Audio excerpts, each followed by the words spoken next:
George, Mr. Jonathan Rodrigues, our judge for the day, my colleagues, students from various higher secondary schools gathered here along with their teachers and one and all for this elocution competition.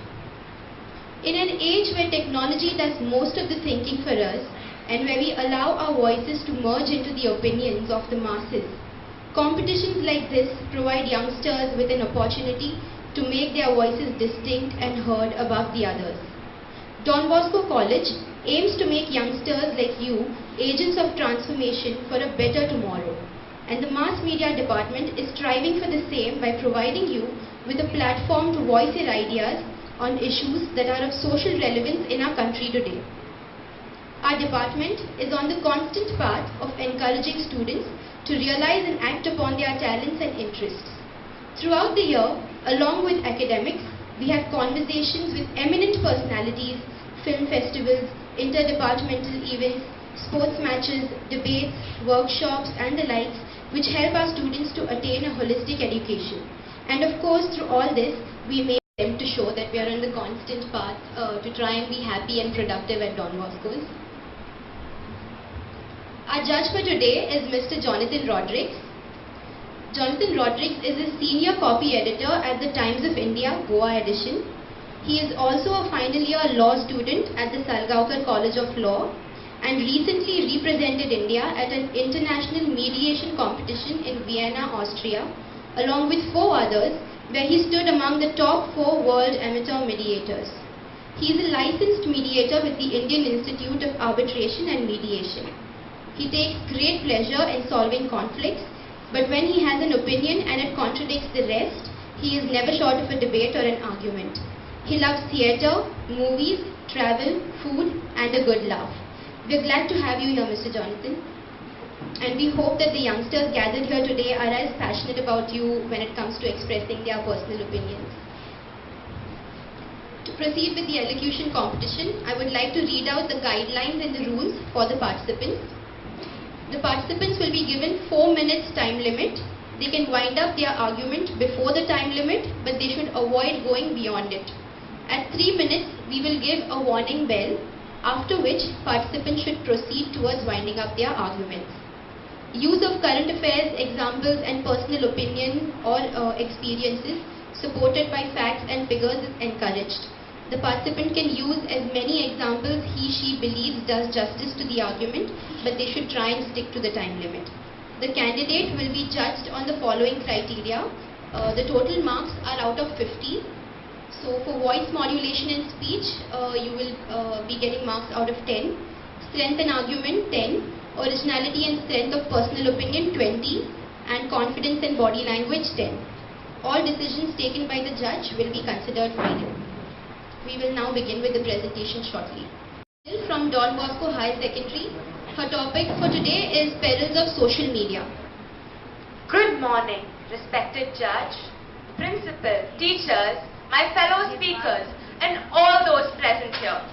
I, Anshu Patil, a 12th standard student of Don Bosco Higher Secondary, am here to express my views on the perils of social media.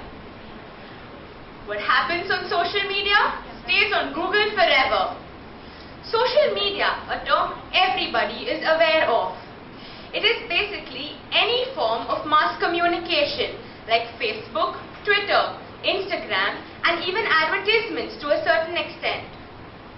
In today's time, almost everybody uses some form of social media. Even my vegetable vendor sends my mother a text message on WhatsApp telling her about the fresh produce. Advertisements, for example, is a form of mass communication intended to persuade an audience to purchase a product. Many companies advertise on social sites and gather information from the unknowing users about their likes and preferences. Although this information is not released, hackers can gain an easy access to it, which could be harmful. In today's time, advertisements are becoming more expressive, more suggestive, and in my opinion, act as tools for brainwashing. Nowadays, we attach our emotions and feelings to materialistic matters. For example, if a person is happy or sad, he'll immediately go and update his WhatsApp or Facebook status and wait to see how many likes or comments he'll get, which in turn causes insecurities and psychological problems. I mean, does everybody have to know what you're feeling, what happened, and why it happened? And likes. When someone likes your sad update, does this mean they like you being sad? The technology that we have today is just an illusion of companionship, community, and a sense of inclusion. And if we step away from this digital device, we will awaken to see a world full of confusion, a world full of self-interest, self-promotion, and self-image, a world where we're slaves to the technology we have created. The internet has fundamentally changed so many lives, and in some ways it has also changed the nature of criminality. October 2010, a 14-year-old Canadian girl kidnapped by a 48-year-old man, all thanks to her location update. August 2007, Adnan Patrawala from Pune, kidnapped by his own friends who posed to be a girl on social media, arranged a meeting with him, kidnapped him and killed him. A few months ago, one of my friends posted a picture of herself while she was at the carnival, along with the location tag. An online stalker she didn't know about saw this picture and arrived there claiming to be her best friend. After further inquiry, we found out that he knew all about her, her likes and her dislikes, all through her social media updates. I too am guilty of being a part of this digital world, a world where we're heard but not seen. We have finite existence, a set number of days. So let us not waste our life getting caught in this net. Let us not make social media our masters. Let us give people our likes, not our, let's give people our love, not our likes. And think 100 times before you hit that post button. Thank you. Worthy judge, respected principal and respected teachers, my fellow orators, ladies and gentlemen. A good morning to you as I, Vishesh Kulkarni of Standard 11th in Don Bosco Higher Secondary School, Panjim, share with you my thoughts on freedom of expression in modern India. It was John Milton, great master of the English language and brave champion of free speech, who declared, and I quote, "Give me the liberty to know, to utter and to argue freely according to conscience above all liberties," unquote. Words as true today as when first uttered centuries ago. No wonder the founding fathers of our independent nation consecrated these into our constitution. But how deep have they struck roots in our democratic soil? I firmly believe that we ought to examine our record in terms of our glorious history of tolerance of differing beliefs and dissenting voices, and our modern aspirations on freedom of expression as we wrote them into law. How then has India fared on freedom of speech since 1947? Let us split the question. 1. How has the Indian state fared on freedom of speech? Secondly, has the Indian civil society flowered under these constitutional guarantees? To answer my first poser, I submit that we ought not to pride ourselves on the record of the Indian state. Barely 25 years after we formed ourselves into a republic, we were blighted by nearly as many months of a dark period in which no Indian could hold his head high, no Indian could speak her mind freely. The internal emergency of the mid-1970s turned our country into a banana republic. That was then. Today is barely better. The independent global NGO Greenpeace, pledged to protect the environment without the support of the establishment, is seeing its Indian arm being crushed. The reason? For opposing questionable government initiatives such as genetically modified crops, for instance. Can we then claim to be free in expressing ourselves? As to my second query, what concerns me deeply is how respectful the Indian society is when it comes to express ourselves freely. Let us study how India has fared on this yardstick in the world of fine arts, surely the noblest expressions in creative individual liberty. Take an issue that exploded about a decade ago. M.F. Hussain, the Picasso of India, was threatened and hounded out of the country for painting Indian goddesses in the way they have been artistically reproduced for ages. The so-called custodians of morality accused him of obscenity when all he did was follow a hallowed tradition. Hussain yearned to return to a freer climate in India, but died in London, lonely and unsung. At another end of the spectrum, we have our moral police still prowling the artistic world even on matters of film titles, objecting to a period movie set in our commercial capital being called Bombay Velvet. What would they have preferred? Mumbai Malmal? So there we are, ladies and gentlemen. Neither does the Indian society adequately encourage freedom of expression, nor does the Indian state truly guarantee it. When will speech become free? When we confer the Bharat Ratna upon Maqbool Fida Hussain, India's foremost figure in modern art, just as we conferred the title on India's foremost figure in rocket science, a man as noble, a man who presided over our hearts, our minds and our republic, a man whom we sorrowfully buried in Indian soil with full state honors just a few weeks ago. That is when, ladies and gentlemen, I shall begin, my heart surging with exultation, to take pride in free Indians, not just in a free India. Thank you. Thank you, Vishesh.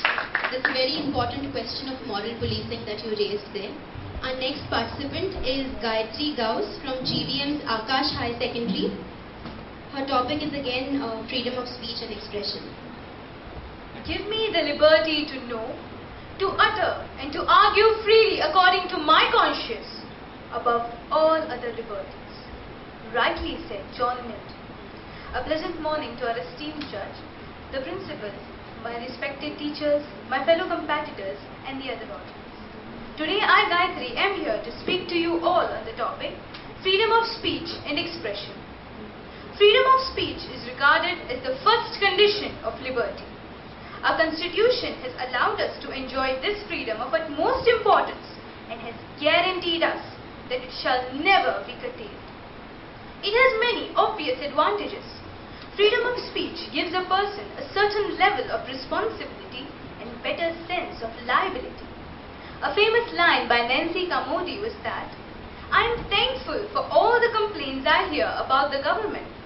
It makes me believe that we have freedom of speech." Indeed, this freedom gives people the right to express their views without the fear of being condemned or punished. But, despite this, why is it that when it comes to banning of books, India is the frontrunner in this democratic world? Add to it the long list of banned films, plays and exhibitions. From the banishment of literature icons to repeated assaults on artists and even the gag on the common man's voice, it is observed that freedom of speech has come under fire. Truly, this brings us to a question. Is India becoming more intolerant of contrarian perspectives, or is it merely that voices seeking to silence dissent are now amplified? However, the most puzzling element is that, with the passage of time, such incidences have not gone down, but in fact, they have become more frequent. We have numerous examples wherein riots have broken out due to religious comments or publication of books that have hurt religious sentiments, all backed by the freedom of speech. Here, it is essential to point out that one may freely criticize another's religious views, but it is quite another thing to freely mock them. Liberty does not mean license. People must realize that freedom of speech may get people hurt, injured and even killed in many direct and indirect ways. And since laws do not cover every conceivable situation, common sense must take over. Sometimes even self-censorship. One needs to understand that we are unlikely to agree with everyone, just as everyone is unlikely to agree with us. Hence, there are bound to be views that we find unacceptable, for us and others. Take for example the Yaqub Menon hanging case. Views expressed on the issue were sharply divided. If one argued against the hanging, he was slammed as a brother terrorist, and if one argued for the hanging, he was labelled as a bloodthirsty right-winger. Liberty is a paradox. Rather, it is surrounded by paradoxes. It's ultimately the strength of a society that defines the boundaries of freedom of speech. The wider the discourse, the stronger a society. And I firmly believe, for our nation, which boasts of 6 decades of rising democracy, freedom of speech is the core of the democracy that we cherish. If the freedom of speech is weak, democracy cannot help but be as well. After all, liberty is a paradox, but a beautiful paradox that is worth preserving. Borrowing the words of the great French philosopher Voltaire, I might disapprove of what you say, but I will defend to the death your right to say it. True, let us uphold the essence of freedom of speech, wishing you all the resilience of this very spirit. Thank you. Thank you, Gayatri. Gayatri raised a very important point, especially today. I think her speech coincided with a little bit of perils of social media too. Social media is where we cross the line between mocking and criticizing. Most of us, what we do today on social media is mocking more than criticizing. We need to understand that difference between being critical and between just plain mocking, and that's a very important point that you raised. Next participant is Ajay Sasikumar from Manovikas High Secondary. His topic is also freedom of speech and expression. A handful of oppressors have taken over the responsibility over our lives. By doing so, they took our part. By doing nothing, we gave it away. Honorable guests, members of the organization, respected judges and my dear friends. Freedom of speech, or synonymously expression, is the political right to communicate one's opinions and ideas. Today, freedom of speech, or the freedom of expression, is recognized in the international and regional human rights law. Article 19 of the Indian Constitution says that all citizens have the right to freedom of speech and expression. Now ask yourselves, is that true? We all have the right to express, but in doing so, we also have the responsibility to protect another's sentiment. India guarantees the freedom of expression under Article 19, which is subjected to 8 reasonable restrictions. This was a challenge to the constitutionality of Section 66A, and hence to strengthen the arm of the law, the court upheld Section 69A, which authorizes the government to block websites. And now, as you know, we all have been victims of the recent porn ban. Oh, how outraged we were. No. Now, speaking of offense, there is no such thing as the right to be offended. If one is offended, it is his own duty to deal with it responsibly. And frankly speaking, in India, a lot of things offend a lot of people. Now let us talk about reservation in private and public sectors. I'm sure that the mere mention of the word reservation will surely have sent chills down the spine for many of you. But no, I'm not here to talk about reservation. I am here to talk about how, in India, I personally feel that our freedom of speech is highly limited. Truthfully, at the end of this, I do hope that I'm not shot, arrested or targeted under pretenses such as disrupting public order or incitement of any sort for merely sharing my honest opinion. Now, Dan Brown's controversial books triggered major controversy, but the USA did not expel him, nor did they hunt him like a wolf. He is still a free citizen of the US, unlike our very own Salman Rushdie. When he was first accused for the authorship of the Satanic Verses, he was perplexed. He thought he had made an artistic engagement with the phenomena of revelation. Now, India is in the throes of what Salman Rushdie calls a cultural emergency.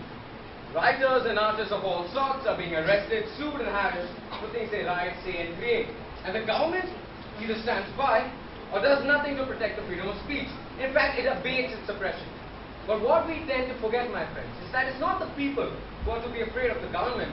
It's the government who are to be afraid of the people. The voice of the people is like a choir. Voices such as yours and mine, if one by one all go silent, then all that will be left is our soloists, the corrupt government, and money that will either silence the press or fuel them. So for those of y'all who wish to shoot me, go ahead. You can shoot me all you want. For beneath me, my friends, there is an idea. And ideas are bulletproof.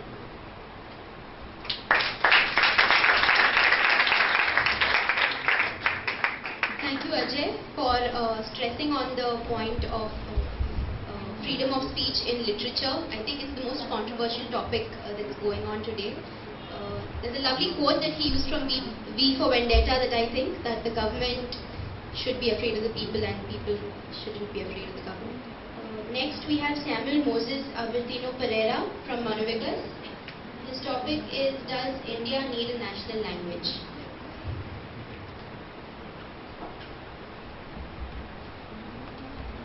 The story of India's multiple languages reminds me of the Tower of Babel. And the story of the Tower of Babel goes that at one point of time, everyone on earth spoke one language.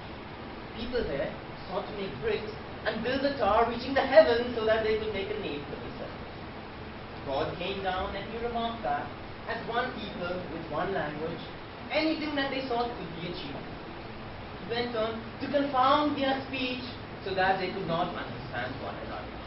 And hence, they could not finish building the tower, and the city was called Babel. Honorable guests, members of the organization, distinguished panel of jury, and my dear friends. I, Samuel Pereira, am a Goan. And amidst us, I believe we have a Keralite, Maharashtrian, a Gujarati, and even a Tamil. And amidst us, if we get talking, I believe there will be another Tower of Babel in the making. And we want to decide the national language of the nation. The English language is the only unified, unbiased form of media which came to us as an interim, like the interim government. We swore that one day we would drive it away like we did the European leaders. But we could not execute this thought. Why? Because at one point of time, in 1947, the English language became the open window to the world outside, giving us a sense of unification, the ideas of constitutions, and the very concept of a democracy. The fact remains that the official language of the Indian government is Hindi in the Devanagari script and English as an inclusive language, as mentioned under Article 343 Bar 1 of the Indian Constitution. Now, for my friends here who are under the impression that Hindi and regional languages have taken the back seat in today's world, allow me to illustrate on some points which nobody, and I repeat nobody, will draw before you. Last year in India alone, out of 300 odd million internet users, 130 million of them access the internet via a regional language. In India, it is also possible to take major entrance exams in Hindi. Microblogging giant Twitter recently announced the introduction of 4 new Indian languages, making a total of 6 Indian languages available for the users. And here we are grumbling that regional languages are taking the back seat. In Dubai, it is also possible to answer your driving test in 4 Indian languages. The question waiting to be answered now is, does India need a national language? I boldly say no.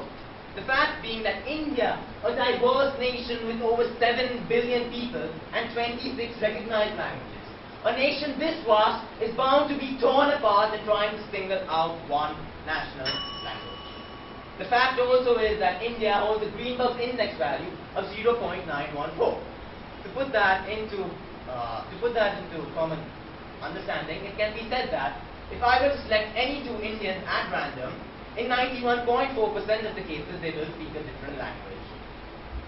Pretty amazing, isn't it? And then there's Pakistan, who are on the verge of changing their national language from English to Urdu. The fun fact is, in Pakistan, 40% of the people speak Punjabi, and a mere 8% speak Urdu. We Indians are staunch believers in democracy. We will never allow such atrocities to happen to us. Unlike China, we will not be ruled by the iron fist. We believe in protecting the many cultures, which is the great dignity of the nation. Someday, and the day is coming soon, the world across will want to emulate us Indians for what we are and for how we are. Jai Hind!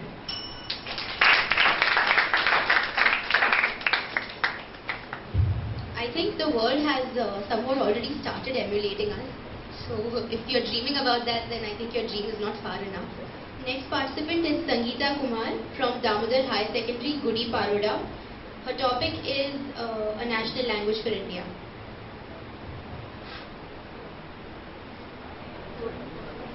Very good morning to you, respected judge, staff members, students, and all my dear friends from the various institutions who have gathered here to participate in this elocution competition organized by Don Bosco College.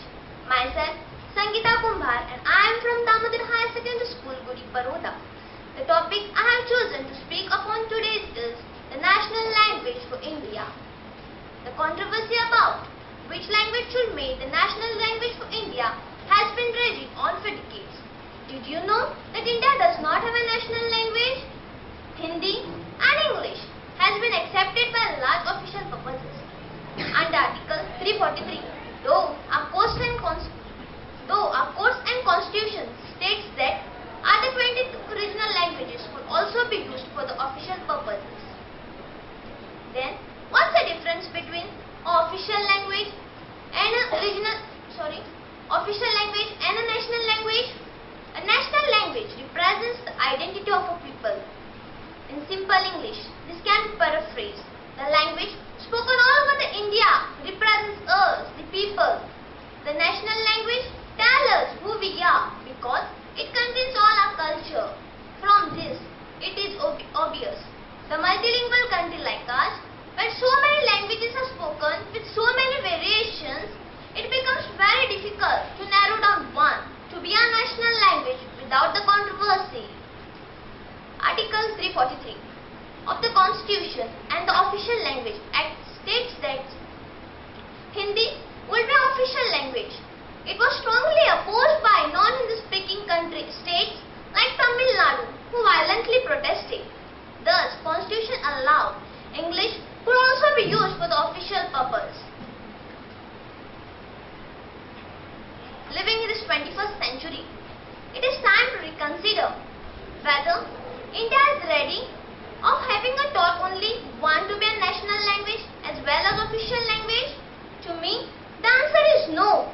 We are not ready. Why? You may ask. Because today our country is fracturing itself because of division created by caste, creed, race, and even skin color. Untouchability has taken up new forms and have reached new heights through religious and intolerances. People from other states are not being tolerated because just they have chinky eyes and as even they are considered to be Chinese. The fight for the national language will give more divisions in the country.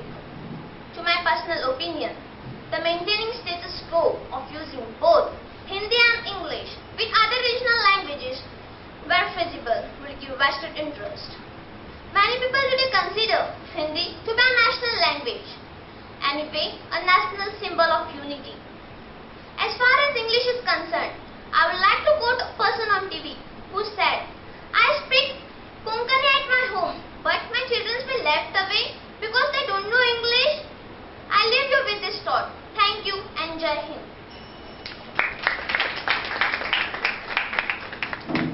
Thank you, Sangeeta. Sangeeta again raised another important point. She very subtly mentioned how language is always tied to culture and how racism in India is also, how we use language in this whole scenario of racism. Next participant is Apeksha Shirodkar from Damodar High Secondary, Gudi Paroda. Her topic is freedom of expression and speech.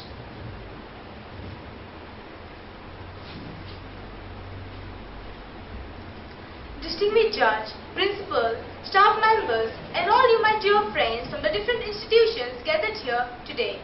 My name is Apeksha Shirodkar and I am from Damodar High Secondary School, Gudi Paroda. The topic that I am going to elaborate upon here today is freedom of expression and speech. It is strange that we all talk of freedom of expression and speech when we do not have a clue as to what, first of all, the word freedom actually means or implies. To a common man, the phrase vaguely means that can do or say whatever we want to. But is it the same? This was the line of thought taken by John Locke, taken to extremes. Freedom of expression and speech would also literally and genuinely represent the law of the jungle, with a philosophy to match, as exemplified by the groups such as ISIS and Boko Haram, and other self-righteous deluded fundamentalists whether in India or abroad. So, then what is freedom and what is liberty? Is there a connection between freedom, speech and expression?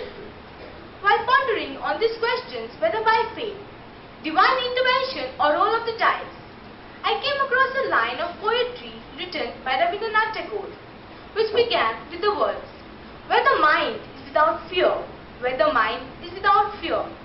And in this wonderful moment of insight, I realized in my small little way that in a mind without fear was this beautiful thing called freedom.